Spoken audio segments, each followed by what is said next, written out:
بسم الله الرحمن الرحيم. حرجني إلا مقلو وانصير داهي مركب كواد وانك عذر دارنا يا داهيتانكا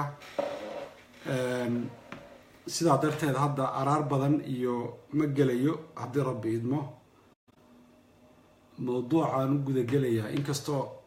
عن تعلاننا بلدتكو إن صيرها مراها إلا السواء في عام رمانتي وين كرا لقلنيا وأنا ذكرها لقلنيا جبيهانتي بوحوي ودليت بيرد عي هؤلاء بدن بنكون مشغول سنة مركا إن عن وحيالي وجود بيدين لو ذاقو وأن تعالى هاي كلية إن أخبارتي دين لو ذاق ما هني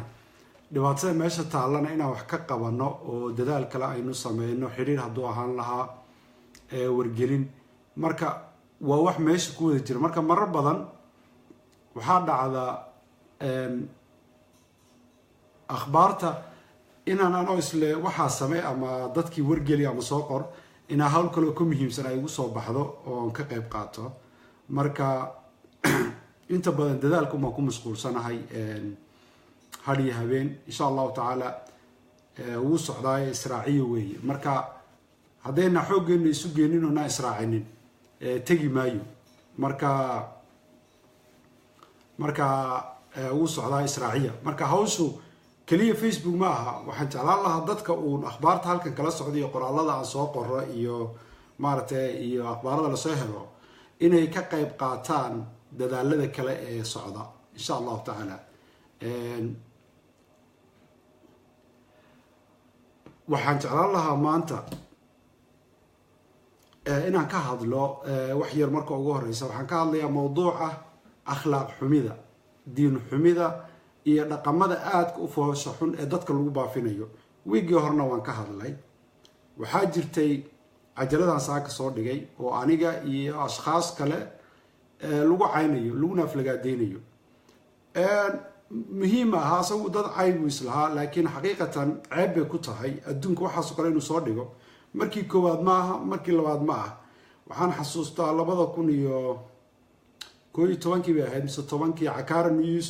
ay nooca u eg asagoo ugu soo qoraya engineer Salaaxudiin oo markaa nabad qaatay jabhadda wanarf magaceeda nabad kula galay Ethiopia laakiin ay isku dhaceen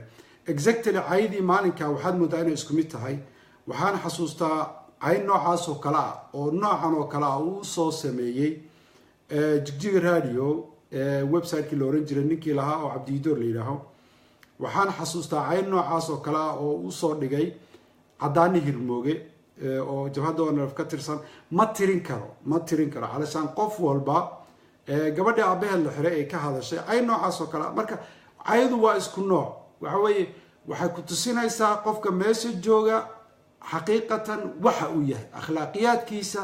dhaqanka islaamka dhaqanka Soomaalida heerka garashadiisa damiirkiisa iyo dadnimadiisa waxay araatan waxa soo hadda wax qof uu ka xanaaqo ama lagu yiri waan ogahay dad badan inay ka gabanayaan oo ay ka baqaan insaan loo caayo laakiin xaqiiqatan wax laga gabada ma bal waa wax lagu ceebeeyo oo ummadoo dhan la tuso asagaana ba tusa waxay ceebiisa nin qarsada ma waa ninkii TV-ga intuu soo istaajiyay shir dhowr kun oo qof ay fadhido oo culimo ay ku jirto culimadii markaa garab fadhido waxaan ka xustaa Sheekh Ibrahim Dheere aqoon-yahankii odayaashii kale waxaan ka xustaa adeer Dolaal dad badan oo kale ugaasiyo suldaamo garaada soo istaajiyay wiilal uu qasbo xabsiga ku jiro uu yiri waxa tiraahan idahan fuuli jirnay iyo dameeraha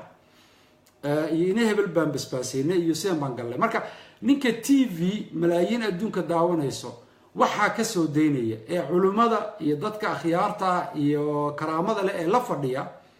hortooda waxa ka sheegaya waxa way damiirkiisa intaas kaaga fulan tusaabo fa'tabiru in kuntum ta'qilun ayad quraan ahayd warbal ku cibri qaata dadii ku aqli leh ee xumaanta iyo dhaqan xumadiisa intaas kaaga filan inaad aragtid hore waan u arkay waan dareensanaa laakiin xaqiiqatan dadkii oo iska qiiraysan oo mataqana wada dhaantaynaya oo le وبرواقينو قلay iyo jannaynu galay cirki ka soo dhacday si aad ugu hortimaadid malaha dadka intiisa badan baan ka hadlaya markaan saa leeyahay dadku markay ay qiiraysiin dhinaca ay u jibeysan yihiin way adag tahay inaad maaragtay aad xaqiiqada u sheegtid waa isku daysi hoose iyo si shakhsiyana laakiin si public uma soo faraysanin in laga hortagana waan aaminsanaa weligii dhaqamada noocaas oo kale laakiin dadkii baa wada jibaysnaa wada mirqaansanaa cabdi u sacabatumay sheekh iyo shariif culimadii baa inagu hor qaadaysay alla raalli ha ka noqday sheekh umar iyo sheekh shibili iyo sheekh shakuul iyo yaa jigjiga tegaya oo muxaadarooyin ka jeedinaya oo maaragtay haddii ay is salaamayeen markii culimadii iyo akhyaartii iyo cid walba ay ninka u sacaba tunto iyo generaaladii iyo dadkii waayo aragga ahaa haddaad hadashid wiil yaroo waalan baa lagu arkay haddaad war ninkan caaqibo ma laha waxaa ku hadlaya waxaweye waxaa lagu arkay nin yaroo waalan oo khibrad lahayn waxay ku oranayaan in badan khibrad ma lihid adeer waa mataqaanaa waa lagaa weyn yahay ya waa lagaa aqoon badan yahay marka iska ilow dad badan hoos oo la hadlay oon ku yiri ninka waxaan samaynayana marka laga soo tagaba dilalka iyo xadgudubyada kale ee dimuqraadiga ka wadanahay arshan waxa media uu soo dhigay markaan warbal ninka sidan u hadlaya ama media soo dhigay saynu ma aragtay aynu waxula qaybsan karnaa wayla yaabeen marka cajaladii aan soo dhigay ujeedo kale kama lahayn waan ka xumahay akhlaaqda xun laakiin hadee ninka soo dhigay TV-yada ka sii daayay akhlaaqda xun waxa weeye ummad badan baa aragtay marka idinkuna inaad nala aragtaan waxaan rajaynayaa inuu ku quus qaato uu joojiyo maxaa yeelay anu kama xanaaqayo anu igu soo caay uu soo dhigay anigii baaba soo dhigay xaqiiqatan haddaan ka xanaaqayo maana soo dhigeen waxa weye maalinka ugu horeysana kama xanaaqin maxaa yeelay af caytama ninkiisa ku yaallaa qofka waxa afkiisa ka soo baxaana shakhsiyadiisa waxay tahay buu ku tusayaa filimada noocaas oo kale ah ninkii hadda ugu dambeeyey keli ma aha waxaa horey uu isticmaali jiray nin la yidhaaho maaragtay markii cakaariya laga soo tago dad badan buu afkooda waxay ku tusinaysaa isku meel inuu kasoo fulo isku qof inuu qoraalku yahay isku xay inay tahay nin xidig la yidhaahaa jiray intaasunbuu ku hadlayay oo loo yeerinayay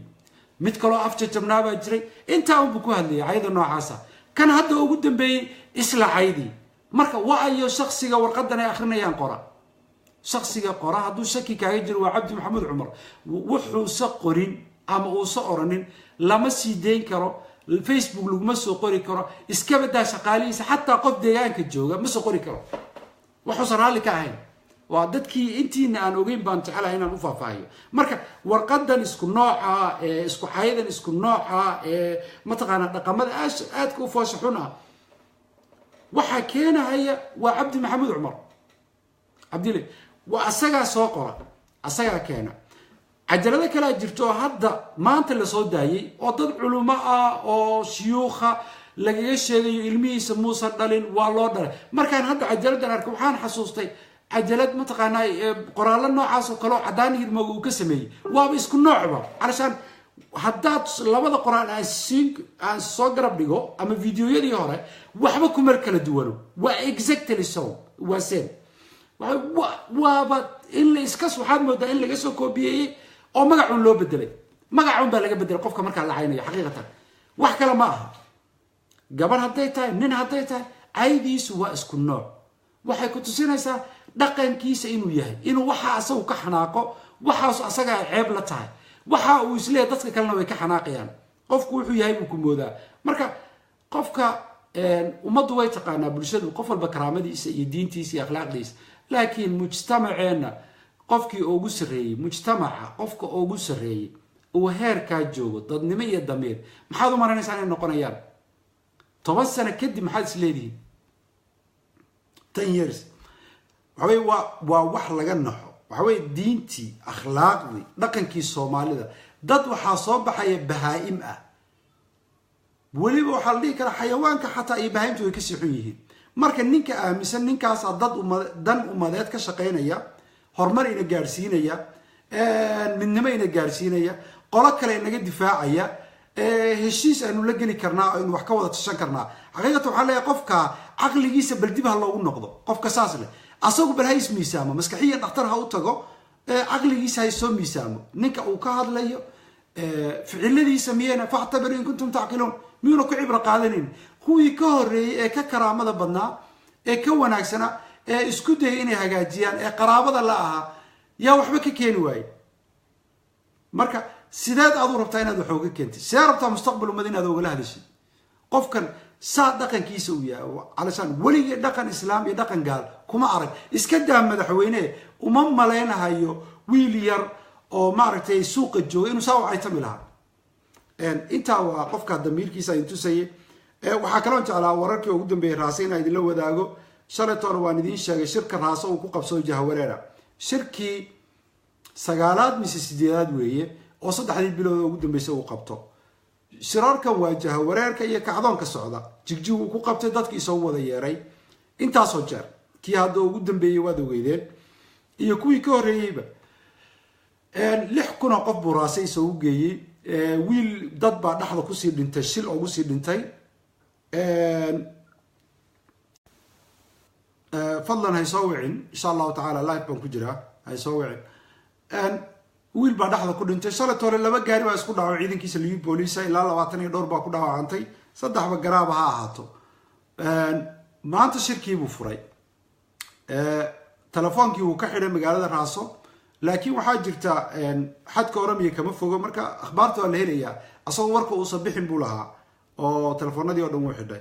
laakiin telefoonadii warkii waan helay 10kii subaxnimo mikrofoonkii uu qabsaday caawa 7dii fiidnimo sii daayay 1 saac oo qadaa u dhaxaysay shacabka reer raaso ilaa hadda masaakiinta ee aragteen colaadii oromada looga abuuray ka soo qaxay masaakiinta wuxuu ka qaaday ilaa hadda 95 neef oo geela ayay qaleen 95 neef oo geela ayay qaleen oo hilibkoodii la cunay waxaa la leeyahay 3 maalmood oo kale uu sii soconayaa 5 buu ugu talagalay laakiin wareerka jira 3 maalmood buu ka dhigay uu ku soo koobay 3 maalmood soo socota uu dhamaanaya marka dadkii meesha deganaa degmada colaada loo abuuray abaaruhu ku dhaceen ahayd in la caawiyo reebaadiyaha ahaa xoolo dhaqatada ahaa duruufta qallabsan ee reer guuraanimada la daala dhacay halkii wax laga tari lahaa intuu u tago ayuu leeyahay geelkeena aan qasho shir bilaa macniya oo wax allaale wuxuu ku saabsan yahay uusan jirin maanta saaka 10kii barkii uu qabsaday 1dii duurnimo 1 saac fasax siiyey wuu soo noqday intaa wuxuu ka hadlayay horumar baan idin gaarsiiyey biyuhu mataqaanaa waa meel walbay ka qulqulayaan tuubooyin caana ah baa soo wadaa dadka uu sheekeynayo xataa dadka uu sheekeynayo waa kuwii u shaqeynayay badankood waa kuwii yaqaanay waxaweye ninka uu rabo inuu oga waramo waa ninka wadada goday ku soo safray ilaa iyo raase ku yimid rafaadka jidkaas iyo dhibkaas soo arkay yaa wuxuu leeyahay jidad baan jeexay xataa anu waxaan siraa mararka qaarkood iskuma xishoodo nin kamida kuwa u shaqeeya ugu sarreeya oo hadda ka tegay baa wuxuu igu yidhi hoolkii sayidku maalin shir noogu qabanayay marka waxaa isag fadhiya asaga hogaanka nabadgelyada oo ilmaadeeryiin cabdiraxmaan Labagoole jenaraal cabdiraxmaan Labagoole dhinaca kale waxaa ka fadhiya cabdiraxmaan walaalkii oo wasiirka madaxtooyada deeq Labagoole waxaa sii fadhiya 4 hore fadhido inaadeerkii sheekh mukhtaar iyo inaadeerkii kale cabdimaha inta ag fadhida waa dhammaantii waa ilmaadeeradii aad ugu dhow wuxuu nagala hadlayay 3 saacadood in qabyaalada iyo eexda la iska daayo oon la qabyaaladeen oon la axanin wixii aniga raggiisa ag fadhiyay baa intaan qosolay baan sinmi buu yiri war madaxweynuhu ma arka miyaa ragga uu isgarab fariisiyay arsan ragga uu isgarab fariisiyay ma arka miyaa sometimes waxa isdhaaysaa qofkan miyuu waalan yahay waxa uu ka hadlayo iyo xaaladda uu ku jiro markaa sawir kala duwan bay bixinaysaa bilcagsi waxa weeye qabyaaladii eexda la iska ilaaliyo leeyahay ehelkiisina safkii hore la fadhiyaan oo wada madaxa marka hadda yuu sheegayaa ilaa dadka uu hor fadhiyo way arkaan kooxdan garab fadhida way arkaan nin daalimiinta dulma kamid ahaa oo dhagweyne leeyahay dad badan xasuuqay intiina taqaana maarta xasuuqyo badan deegaan ka geystay ayaa maalin baa ayadana waaba lagu xidhay xabsi buu ku aaday waxa qiimeynayay jenaraal cabdiraxmaan iyo jenaraal cabdi aadan waris iyo cabdiiley waa 3 nooc maadeera markay qiimeeyeen yiraan waan ku qiimeynaa markaasuu intuu istaagay buu yiri 3 nooc maadeera aanu ima qiimeyn kartay idinkiyaa idin qiimeynaya buu yiri marka waxa way sometimes sawirka uu bixinayo iyo wax afkiisa ka soo baxay isma bala haba waa bilcagsi waxa dadka uu u khudbeynayo iyo sawirka markaa uu bixinayo waa wax kala duwan. hadda maanta oo dhan dadka wuxuu uga sheekeynaya horumar baan samaynay cirkaan soo dumiyey tuubooyin biyo aan geeyey. kuwa uu sheegayo waa kuwii u shaqaynayay ee xogaalka u ahaa inuusan waxba qabanin lacagtii la khasaariyey. 7 saacadood ayuu waqtigii ka dilay. qofkii khudbadiisa dhageysta laga yaabaa inuu yaqaane markuu mikrofoonka qabsado ma dhigo sidii qof mas'uula oo wax qodobaysan iyo khudba qodobaysan ma sheego. wuxuu ka hadlaa islaam baa Mareykanka maalin markaan tagay baa beer weyn baan ku soo arkay iyo dabaqyada Mareykanku way waaweyn yihiin iyo gaariyaashoodu iyo hamburger baan ka cunay iyo airportka Frankfurt anoo maraya baa Mr. Umar la igu yeero fahmi waaye iyo wax noocaas oo kala ah oo cantara baqasha ayuu maanta dhan dadka u xanibaa. ma taqaanaaye kun jeer intuu ku soo celiyo dadku way iska qasban yihiin way fadhiyaan. salaadaha ma xasuusto anaa u joogay salaadii maghribka inuu noo diiday inaan u kacno 2015 mar aan dan ka lahaa oo deegaanka tagay oo qurba joogi waxa noogu yeerashay wallahi salaadii maghribka uu diiday iyo casarkiiba inkastoo aanu xagga dambe aan joogo iska baxnay. waxay maanta dhan buu mikrofoonka iska haysanaya waxbana ma sheegayo. waxa dhibka cantara baqashka ayaa 6,000 oo qof raasal la soo geeyay xoolihii dadka masaakiinta lagu cunaya. waa waxyaalaha ugu yar ee uu ku hayo kuwa asaga u shaqeeya dulmiga uu ku hayo. taawan ka gudbi doona waxaan qodobka kale oo raba inaan ka hadlo waxay tahay dad badan oo waxa jira jinna xaqsi baan u bixiyay. cabdiilay ma ogo abaal uma hayo ma yaqaano. ummadda ilaahay ee dulmigiisa ka hadasha rabbi subxaanahu wa tacaala wuxuu yiri subxaana xayul qayyuum waqad khaaba man xamila dulma. waxaa khasaaray ama halaagsamay qofkii dulmiga xambaara. qofku man ra'aa minkum munkaran falyughayyir biyadihi fain lam yastati' fabilisaanihi. waxa weeye qofku diin ahaan markuu arko dulmi hadduu karo gacantiisa waa inuu ku joojiyaa iyo munkar. hadduu kari waayo afka waa inuu ka hadlaa. hadduu kari waayo qalbiga waa inuu ka nacaa. dad badan oo waxaa jira wadaade iska dhigaya akhyaar iska dhigaya xariifiin iska dhigaya. qofkii ka hadla dulmiga ama yiraahdo war waxaas waa khalad ama walaalkii oo la xidhay ka hadla intay la hadlaan oo ay telefoonadiisa wacaan oo la xiriiraan waxay leeyihiin war hebelo miyaada cabsanayn war reerkii miyaada u baqayn war in hebel hal la qabto war in hebel wuu waashay war in hebel hal la hadlo ummadii oo dhan telefono kharash bay isgelinayaan dal iyo dibad bay gelayaan. billah alaykum maxaa idinku xaqsaday haddaad nafihiin u cabsateen dadka kale maxaad u cabsi gelinaysaan walaalayaal.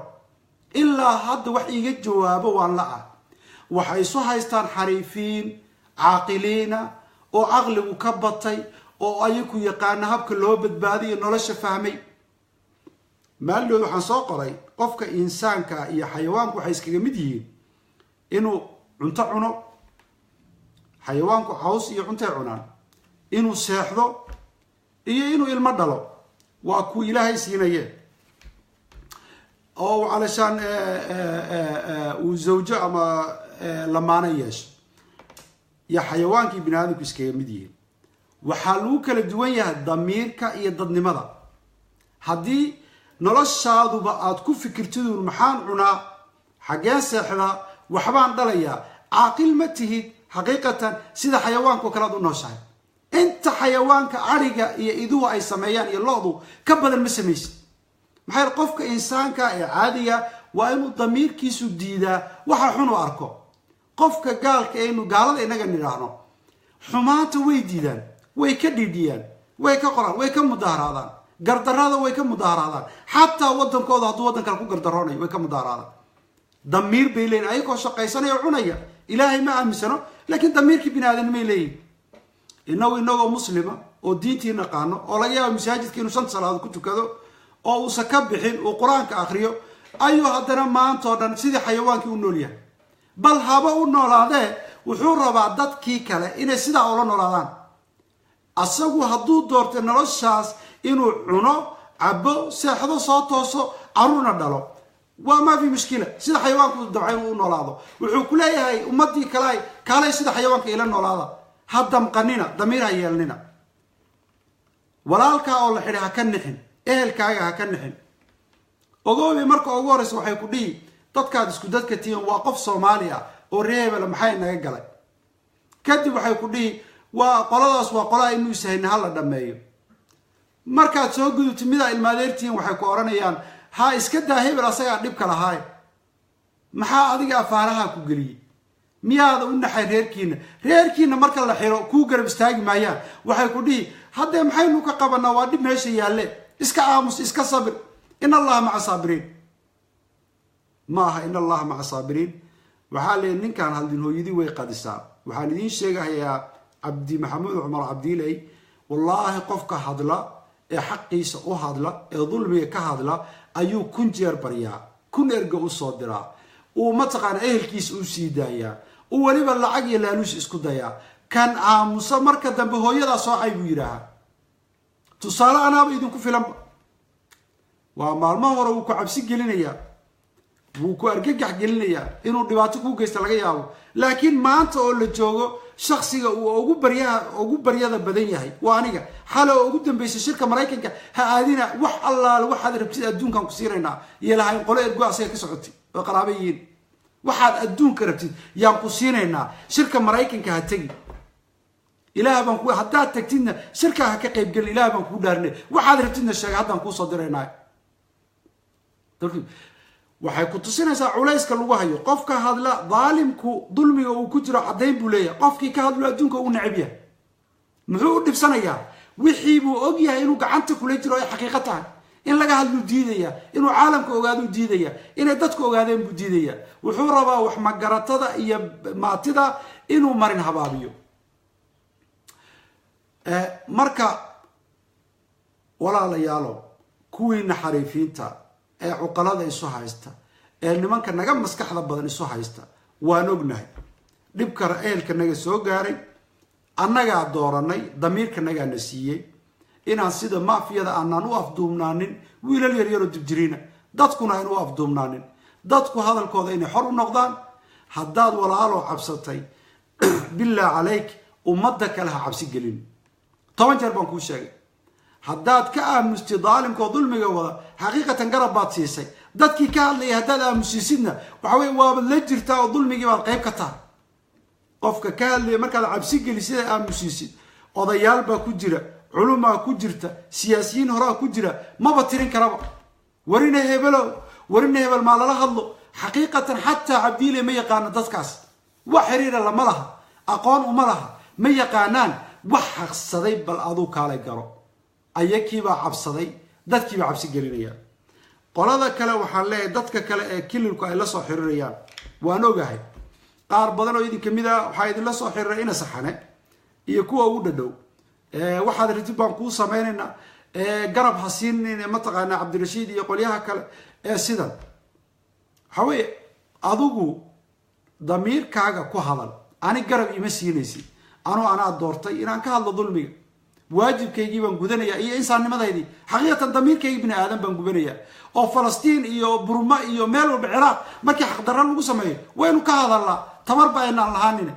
inaan waxba ka qaban karin dagaalka ciraaq waynu ka soo horjeednay dagaalka falastiin waan ka soo horjeednaa waxbana kama qaban marka damiirkayga insaaniga ah iyo anu inaan xor noqdo anaa doortay oon qofna ii yeerinin wixii dulmiyan arkana aan ka hadlo adigu kaagama mataqaanaa ima taageeraysa aniga aduu damiirkaaga hadal ninka kula soo hadlay ku yidhaha war ka aamus iyo maxaad ooga hadashay war anu qof bini aadan aan ahay oo insaana xumaantana ma daawan kara dheh hebel ha taageerin hadduu ku yidhaaho hebel ismaba naqaano xaggeen ku taageeraa xaqiiqatan mana aqaano dadka badankood wayla soo xiriiraan waa la hadlaa aqoon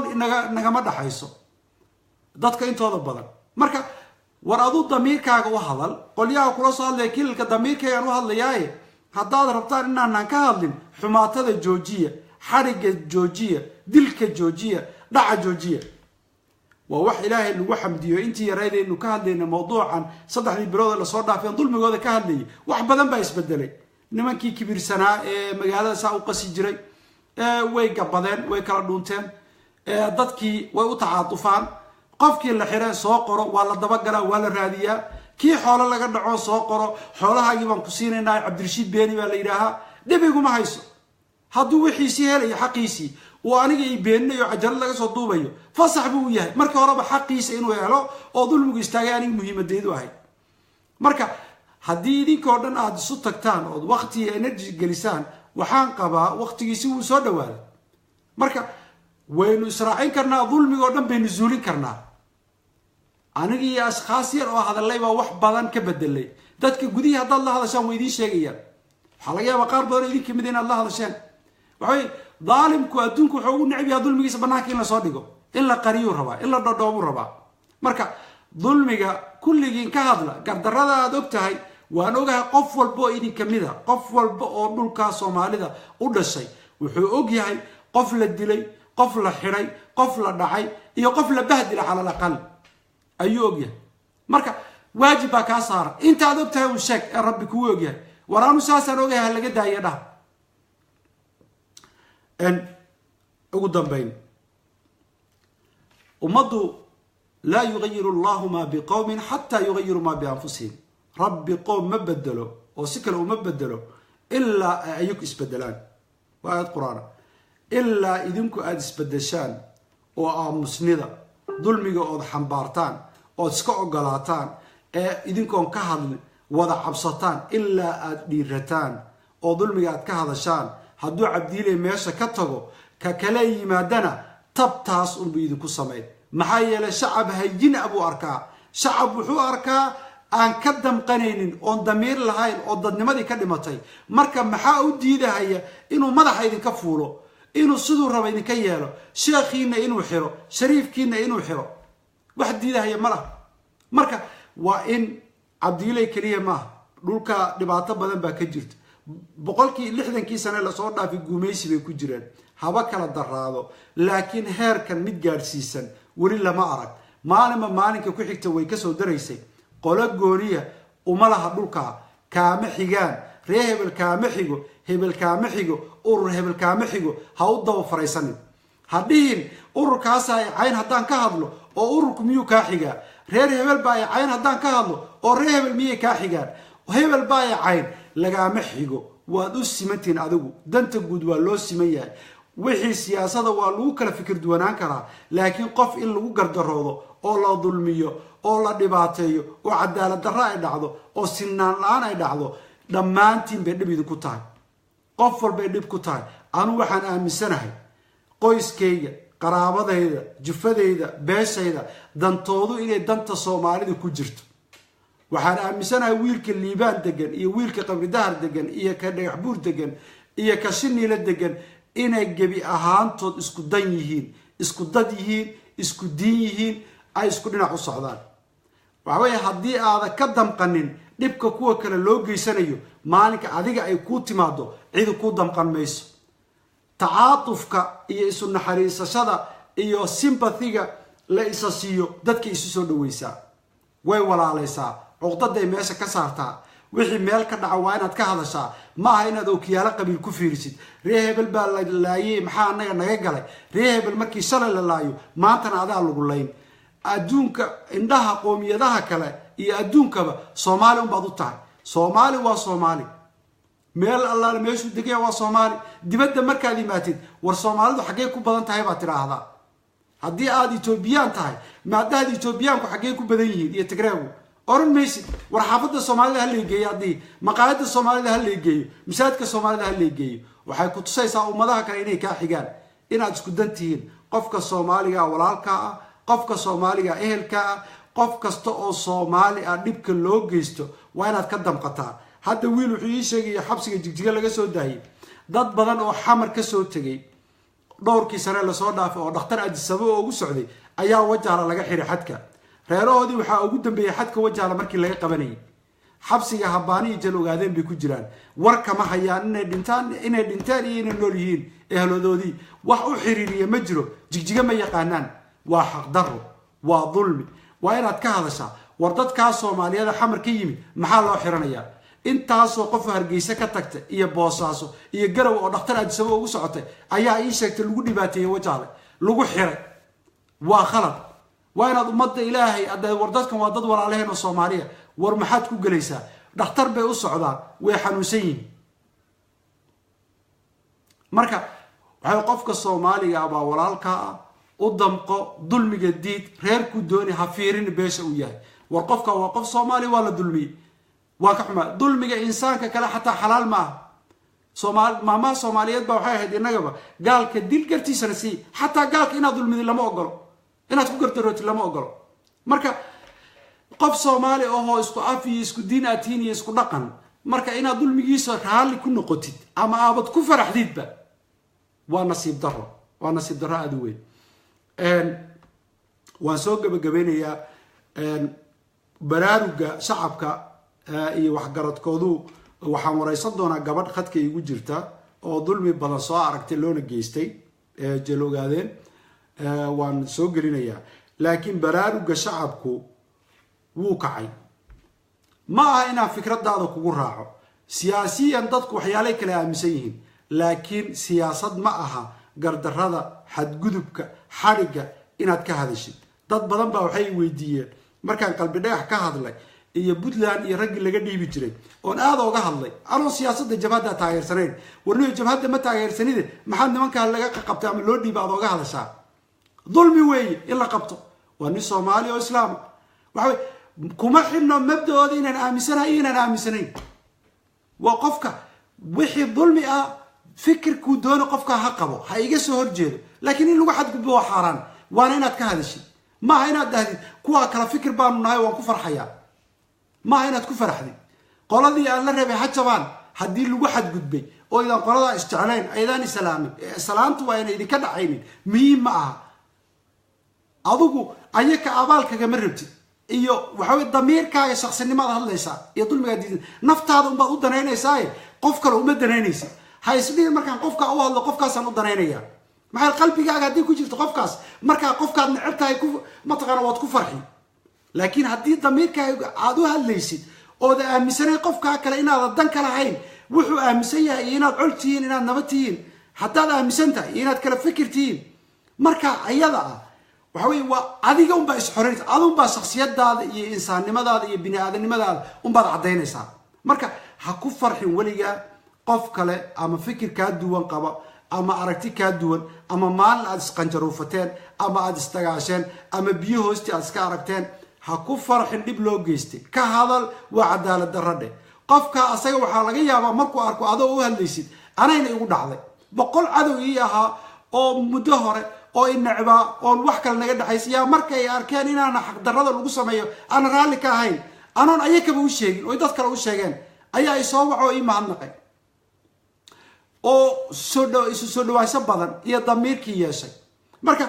waxa way qofka insaanka dadka hadaad rabtid inaad wax ka bedeshid waa inaad tusaale u noqotaa waxaad adu sameynaysid iyo waxa aad leedahay yaa dadka isku soo dhaweeya markaad u naxariisato asoo cadow kugu ama cadow ku arka waxa weeye wuu ku soo dhawaanaya wuu kula wadaagaya wuxuu dareemayaa inaad ka damqanaysid aad isku dantihiin intaasaan kusoo gabagabanaya barnaamijka insha allahu tacaala shirka ka dhici doona Mareykanka waan ka qayb gelayaa waana tagayaa cid kastoo kale oo shir qabsanaysa meel kastoo adduunka ku yaalo anaa iskarash gareynaya waxayga la baxaya waan idinkala soo qayb gelaya ama South Africa ha noqoto ama Kenya ha noqoto ama Europe kala ha noqoto wax allaale waxa idinka baahanahay inaad marti qaadaan iyo inaad marti gelisaan ha ka yaabina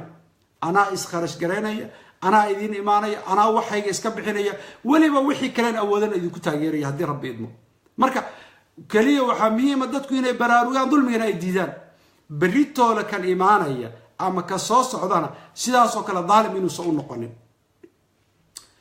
daalim u noqonin oo dadku isku tashadaan damiirkooda la soo celiyo damiirkooda la dilay dal iyo dibadba marka inteena dibadda joogta aynaan isku mashquulin damiirkeena aan noolayno nimba caalamku hore u sitay ha sito anu iska dhigmali nimba fikirkiisii uu aaminsanaado laakiin wixii danta guud ah iyo dulmiga oo la diido fikirkaaga siyaasiga kuma xidhno wixii horeed aaminsanad kuma xidhno marada aad weetid kuma xidhno waxay ku xiran tahay damiirkaaga shakhsinimo goonidaada u diid insha Allah taala Minneapolis markaan tago dadka diidan shirkan la qabanayo billahi alaykum isxil qaama adoon isxil qaamin oo waxba qabanin hadda inaad eedeyso kuwa isxil qaamo waa dhibintaada leeg shir qabsada calankiina soo dhigta anuguna waa idinkala qayb gelaya haddaad iyo ogolaataan gabadhan aan soo qabanayaa haddii ilaah yidhaaho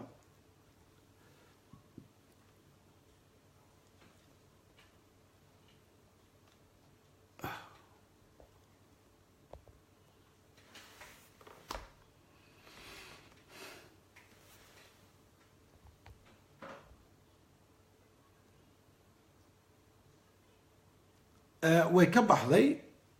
mar labaad baan u yeerayaa raalli ahaado way ka yar baxday intaan hadlaya anaa hadalkii ku dheeraaday waan u malaynayaa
waxaan u malaynayaa khadkaa ka baxay waan ka raali gelinayaa cabaar bay sugaysa waan arkayay marka khadkii baa ka dhacaan u malaynayaa aad baan idinka raali gelinayaa insha allahu tacaala dhowr qof oo kale aan isku daynaa soo qab yara fahantaan teleefonka saa u qabsada haddii ilaah yidhaaho saa u qabsada bilcagsi saa u qabsada markaasad si fiican ii garab istaagaysaa meesha roteedkana furta roteedka mobileka haddaydaan roteedka furanin ma qabsan kartaan saa xitaa ma noqon kartaan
wuu raadinayaa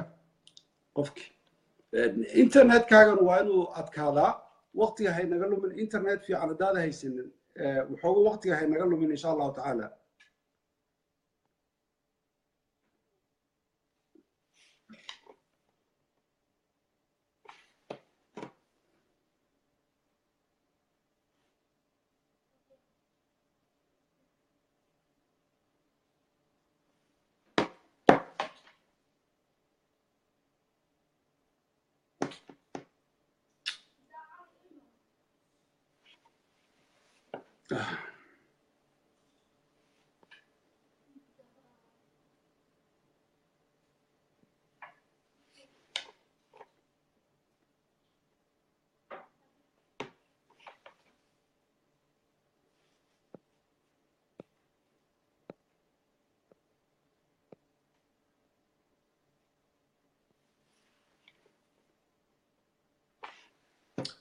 dad aad u badan baan taataabtay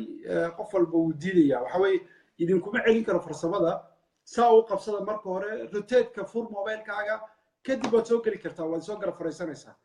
dhowr jeer baan ku celiyey marka inta aada biloobin ama aada dalban waxaan jecelahay inaad dhegaysatid marka hore si aad u qabsanaysid iyo waxaad samaynaysid